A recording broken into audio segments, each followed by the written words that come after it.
네, 자리에 편히 앉아 주십시오. 할렐루야. 네. 이 시간에 여기에서 오랜만에 여러분 뵈니까 너무 반갑고요.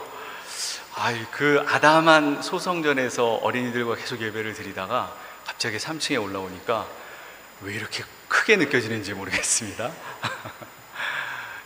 무더위를 뚫고 여러분의 신앙을 삶을 통해서 지금 이 시간 이 자리에서 증거하고 계신 여러분 모두에게 이 큰 성전보다도 더 크신 하나님의 은혜가 충만하게 임하시리라 믿습니다.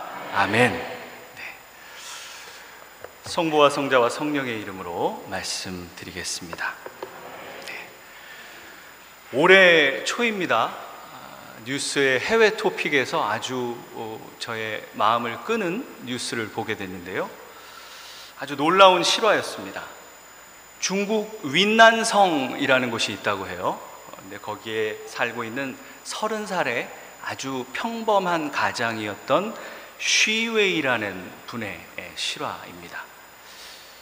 이분이 자기 갓난 아들이 생후 8개월이 됐을 때 아주 충격적인 사실을 알게 됩니다. 이 아들이 치료제가 전혀 없는 그러한 희귀병에 걸렸다는 것을 알게 된 것이죠.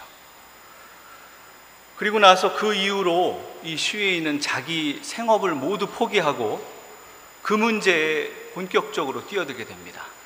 모든 것을 다 찾아가 보고 모든 것을 다 알아봅니다. 그렇지만 답은 없었습니다.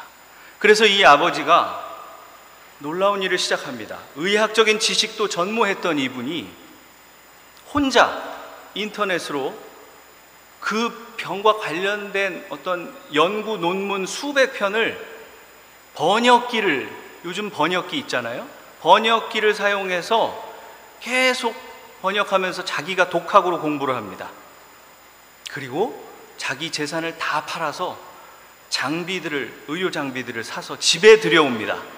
그리고 집에 방 한 칸을 연구소로 차리고 여러 가지 실험을 하다가 결국은 자기 힘으로 치료제를 만들어냈다는 겁니다. 놀랍게도 실험을 해보니까 그 약이 효과가 있어서 아들의 증세가 놀랍게 호전되었다고 하는 그러한 기사였습니다. 근데 문제는 이 중국이라는 나라의 의약품법이 너무 엄격해서 허가 없이 약을 제조한 그 죄 때문에 이 사람이 재판을 받게 됐다라는 그런 안타까운 이야기도 나왔습니다. 저는 그 기사를 보면서 그런 생각이 들었어요. 어린 아들이, 말도 못하는 아들이 속수무책으로 죽어가는 모습을 보는 그 부모의 마음이 어땠을까? 그게 느껴졌습니다. 얼마나 절박한 마음으로 학력도 짧았던 그 아버지가 모든 것을 다 던져서 연구했을까? 정말 가슴이 찡한 뉴스였는데요. 중국에서는 불법으로 의약품을 만들면 아주 엄한 처벌을 받게 된다는 걸 다 알면서도 그 처벌을 감수하고라도 자식을 살리겠다고 뛰어들었던 이 아버지의 뜨거운 사랑 때문에 진짜로 기적이 일어나는 것이죠. 다행히 이분은 나중에 처벌은 면하게 되었다고 합니다.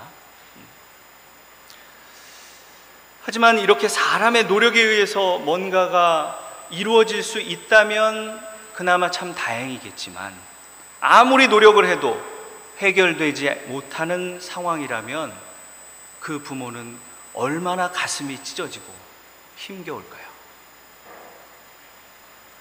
그런데 바로 그런 처절한 상황이 오늘의 마테오복음서 속에 등장하고 있다는 겁니다. 자기 어린 딸아이가 귀신 들림 현상이 일어나고 불 속인지 물 속인지 분간도 못하고 날뛰고 있으니 그것을 지켜보는 어머니의 마음이 어땠을까요? 어머니 입장에서 그동안 그것을 치유하느라 얼마나 애를 썼겠습니까? 딸의 회복을 위해서라면 무슨 일인들 못하겠습니까? 자기 재산인들, 자기 그 알량한 자존심인들 뭔들 버리지 못하겠어요. 여러분, 우리는 흔히들 오늘의 복음을 보면서 예수님이 한 이방 여인에게 너무 매정하게 말씀하신 것에 놀라면서 그 부분을 부각시키는 경향도 있었습니다. 하지만 저는 사실 그것보다도 이 이야기 밑바탕에 깔려있는 그 형언할 수조차 없는 절실함, 그 절실함에 대해서 우리는 더 집중해야 한다고 믿습니다. 우리 삶에 어떤 필요가 있다면 그것이 진정한 절실함인지, 그 어떠한 것과도 바꿀 수 없는 절실함인지, 그것이 무엇보다도 중요하다는 거예요.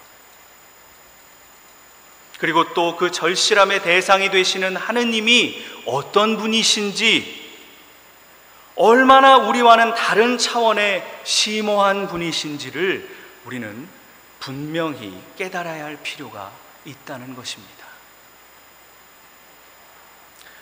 우리가 그러한 시각으로 성서를 다시 바라본다면 우리는 신약 성서의 다른 곳에서 예수님이 이방인들을 차별하지 않으신 사건들을 어렵지 않게 또 찾아볼 수 있습니다.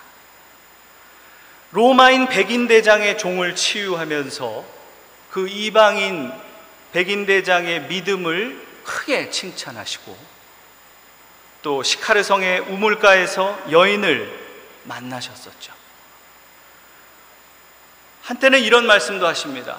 오히려 유다인들이 천국문 앞에서 슬피 울게 될 것이고 이방인들이 천국에 들어가는 날이 올 것이다 라고까지 말씀하셨던 분이 주님이신 겁니다. 그러니까 이 사건은 결코 여성 인권이나 민족 차별의 문제와 같은 그러한 현대적인 차원의 잣대로 평가할 일이 아니라는 것이죠. 대상 자체가 틀렸다는 겁니다. 이것은 그저 한 개인으로 주님께서 맞춤형 대응을 하신 것으로 보아야 옳습니다. 주님은 아주 다양한 사람들의 다양한 문제들을 꿰뚫어 보시고는 다양한 방식으로 그들에게 역사하셨습니다. 마치 의사가 병의 종류나 상태에 따라서 다른 방식의 창의적인 수술법을 사용하듯이 주님도 그러셨던 것이죠. 그리고 그것은 신약에서만이 아니셨습니다. 구약에서 야훼 하느님께서는 엘리사 예언자를 통해서 이방인이었던 아람의 군대 장관 나아만 장군의 심각한 나병을 치유하셨습니다. 그때에도 하느님은 굳이 요르단강까지 가서 그에게 7번을 씻으라고 명하십니다. 그렇게 얘기하니까 이 지체 높으신 나아만 장군은 아주 노합니다.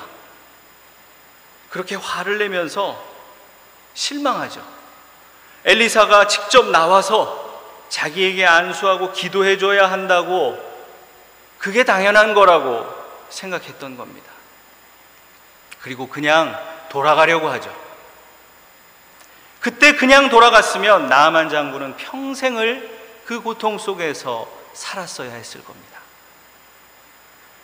그런데 그때 지혜로운 그의 시종이 장군의 마음을 가라앉히고 설득을 하게 되죠.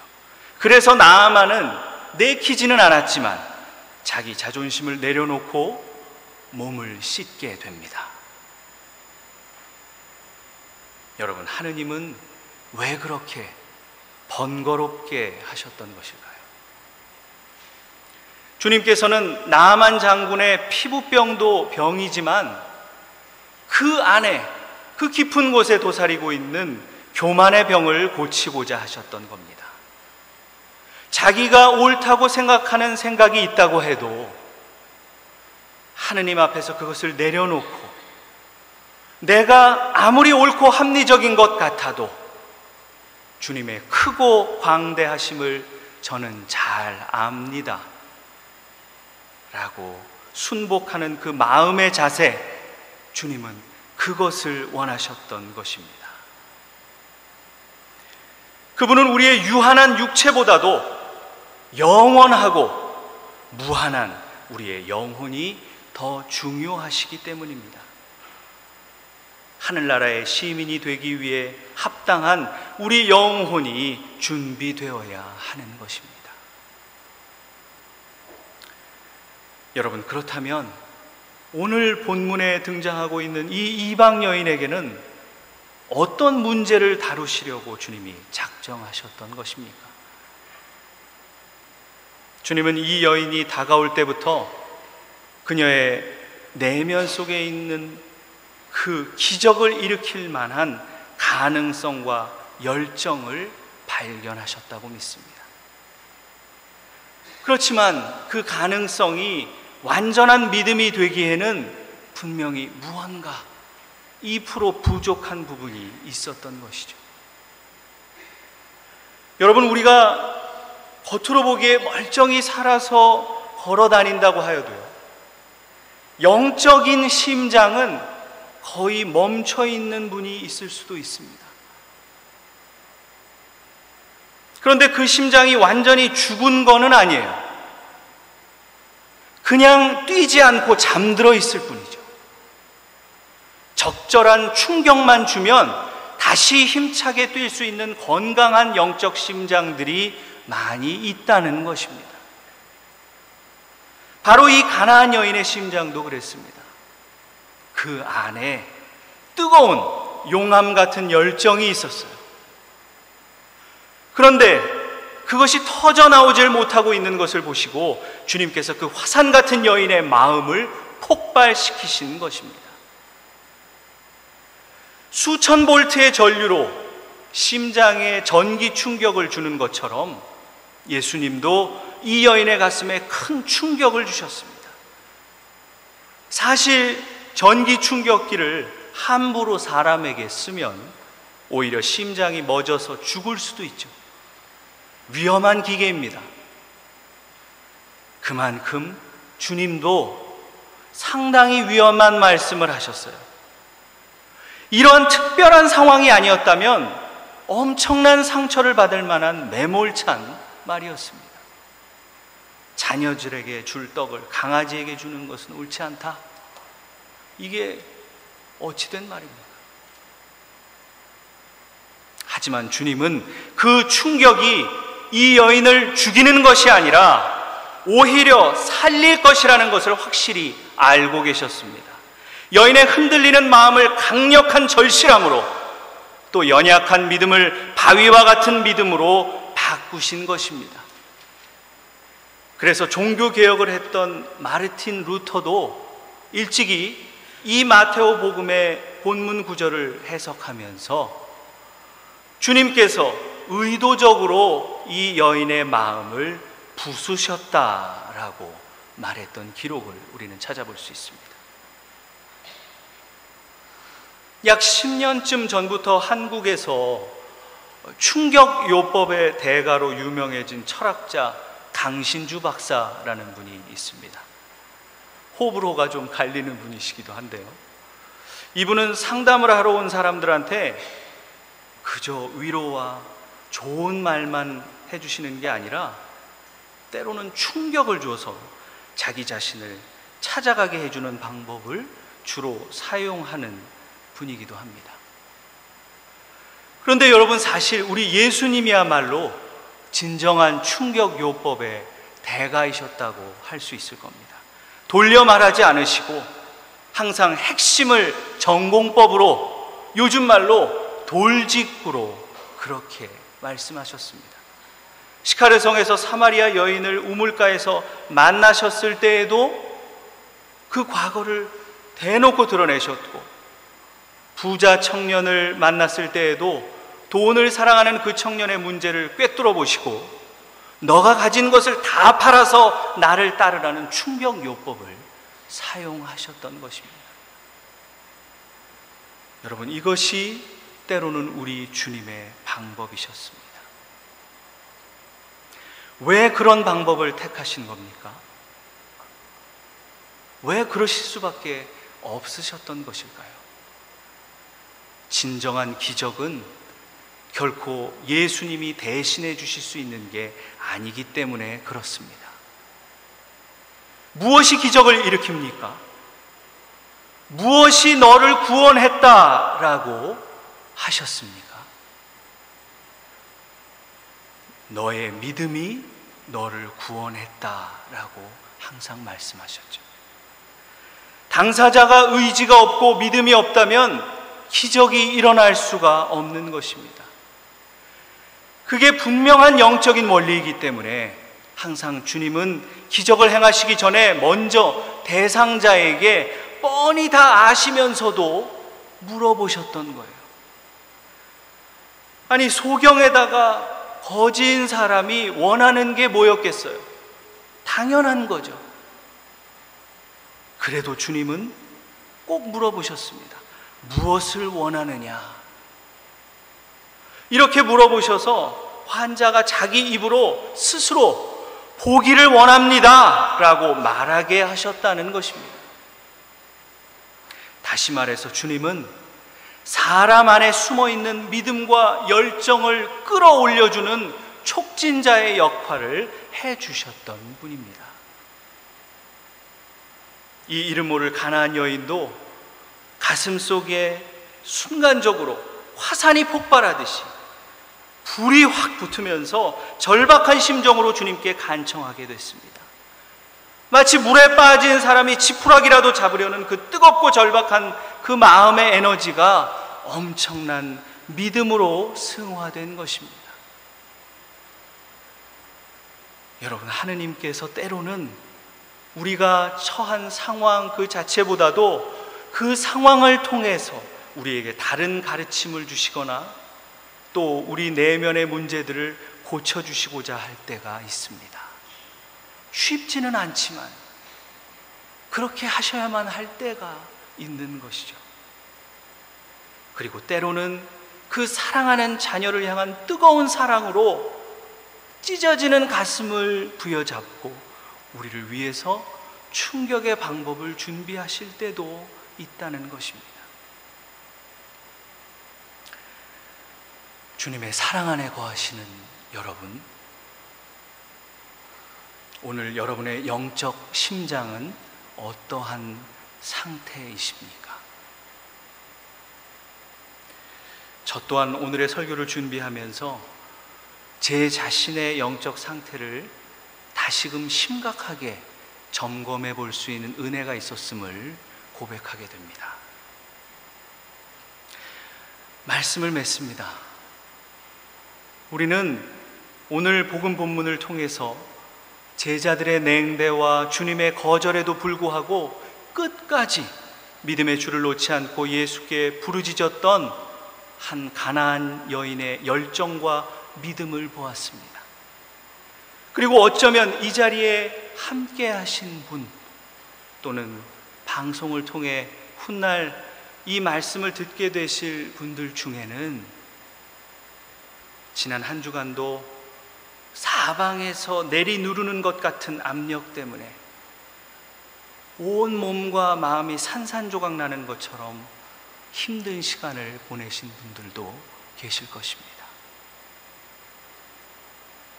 그렇지만 그럼에도 불구하고 모든 것을 다 헤아리시는 주님의 손길이 저와 여러분을 붙들고 계심을 잊지 않으시길 소망합니다.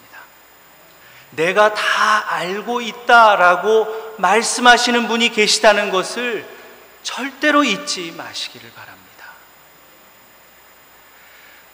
탄소로 이루어진 다이아몬드는요, 땅속 아주 깊은 곳에서 가스와 열이 결합하게 됐을 때 그 모습이 나타나게 된다고 합니다. 뜨거운 열과 엄청난 압력이 내리눌러서 다이아몬드를 만들어내는 것이죠. 다이아몬드가 그토록 아름다운 이유는 불의 연단을 통과했기 때문입니다. 우리 모두는 하느님의 다이아몬드라고 믿습니다. 하느님께서 여러분을 그분의 은혜로 연단하시는 것, 그리고 사랑하는 자녀들에게 때로는 충격을 주면서까지 치유하시려는 그 모든 이유는 그분의 우리를 향하신 측량할 수조차 없는, 감히 상상할 수조차 없는 위대한 사랑 때문인 것입니다. 성부와 성자와 성령의 이름으로 말씀드렸습니다. 아멘. 니케아